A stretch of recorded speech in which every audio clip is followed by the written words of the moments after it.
Okay, welcome to the mystery box. Welcome to the mystery tackle box, July 2016 Pro Box. This is mainly freshwater box, and here we go. Nothing more to talk about. You guys know what mystery tackle box is. Here we go. Let's open this sucker up. This is my actual address. You guys don't come stalk me. There we go. Here we go. First item is a Bite Stick Max. I thought it was a chapstick. I guess it's a fish attractant. Let me see. Smells like licorice or something. Okay. I guess you put it on lures and stuff, but definitely I thought it was a chapstick. But there it is, guys. I can't say I use this thing a lot. I can't promise I know anything about this. I'm not a scent guy, to be honest with you. If I want to use scent, I must well use live bait, right? Next item is meet the MTB team. Nope. Let's see. Lucky Craft USA. Oh, these guys makes awesome bait, man. I saw them at iCast. They always come out with some cool looking stuff. They were the original expensive bait. When you walk into it, they were like $17, right? But now in the day, everybody's about that price, especially for the premium stuff. But there's another trend also, guys, where a lot of baits like the Sebile Stick Shads, they had a relaunch, and they're all $10 now, along with the Yo-Zuri stuff. I just saw that at iCast 2016. So wait for that stuff to get in the shelves, man. You're gonna save some money. Anyways, back to the expensive lure. Lucky Craft. It looks pretty awesome. This is like the Iron Horse lure of the days of old, right? It made of balsa wood, but this is made by Lucky Craft, and it looks like a pretty slick paint job here. I can't say I use this type of lure a lot, but I have used it in the past, and they actually do work. I just like it to rip it and pause, rip and pause, and they always strike it right on the pause. Next is Rapala. I have no idea what it's called. Rapala or Rapala. I have no idea, but I always question that every time. Bad memory, what you get for getting old. This is a regular crankbait. I don't use that a lot around here, except for a couple of ponds around here in the Florida area. We have lots and lots of hydrillas, and you can only use these in certain types of lakes. So I can't say I use this a lot, but I know a lot of guys that use in like rockier areas, and these things are awesome. Just make sure when you use it, bounce the bottom. You don't bounce the bottom, chances are you're not going to get eaten. Now, there's a rock quarry over here called Tenor Rock, and if the bass are in the middle, these things will work great too. But then again, those are not really natural. Those are man-made, but all the natural ones around my house, they all got hydrillas on it. These things are almost useless. But anyways, for those of you that got the ability to fish 9 hydrilla ponds around here, they work great. This is the Bruise Head Ultra Head with the Brush Guard by Owner. 1/4 ounce 2.0 hook.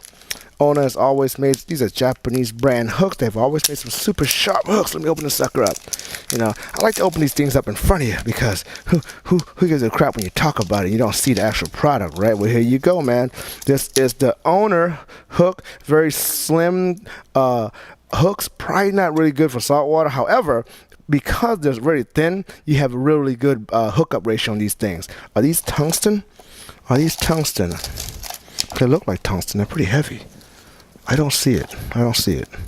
But I think the tungsten, they're kind of big, actually. They're kind of big. They're not tungsten. They're 1/4 ounce, but the hooks are very nice and sharp. Is it the needle point? I'm not sure, but it's definitely sharp. It's not the cutting point. It's like a needle point. Good brush guard, jigs, skirts, standard jig head, guys. Owner hooks. Next one is the Cabin Creek Bait Company Salty Saturn 4.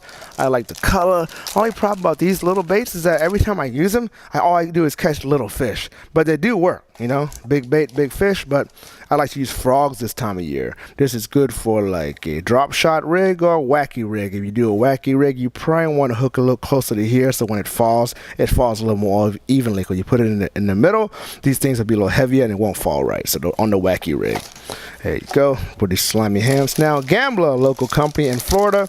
These guys are super popular. If you fish Florida at all, you know these guys. These are good brush hog. Right? I'm just making this up. Just randomly calling these. Oh, burner craw. Okay, green pumpkin bacataya. Whatever the heck that means. But these things are poured right here in the US of A and sell in the local company right here in Florida. They're very sensitive. I smell garlic all over my hands right now, but these are awesome for not drop shots, but flipping bait and punching and stuff through the mats. These are like one of the most favorite lures in Florida. I'm sure these color combination can't go wrong. But to be honest with you, if the fish are there under the mat, these things fall in front of them, chances are they're going to eat it no matter what color. There you go. All right. Jigs. This looks like Japanese. I cannot read Japanese, but this looks like it's conveyed out here. It's called a skip jig. What the heck is a skip jig? I still can't read Japanese. Let me see. I'm going to guess. I'm going to guess on these things, guys. This is a jig, but why did it call it a skip jig? I have no idea. It looks like a normal brush jig to me. Right here is another barb for your, you can use this on here, plastic for better profile. Also, what this does is allow it to have more slower fall. So you don't want to just throw this in there. Let's go straight down. This will have a bigger profile, better for the fish to see, so the combination of these two will work awesome. You see those guys on YouTube, they love fishing jigs, and it works good around here. I just hate using them around the hydrillas, so I'm using frogs all the time, or some kind of weedless worm hook Texas rig. There we go. Nothing there, nothing there. Oh man, that's some rattles that came out of something.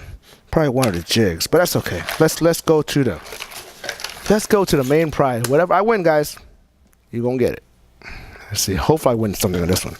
Here we go. The potential is the Strike King Pro Series sunglasses? Strike King makes sunglasses? No idea. There we go. Need to match 3. Let's match 3 of these things. Uh-oh. If we get one more of these, we win these. It'll be the first time ever in the history of Sam Root unboxing. And history was not made today. Sorry, guys. These guys are going to send me better rub-offs, man. So you got to get some stuff. That is July 2016 Mystery Tackle Box Pro unboxing. There you go.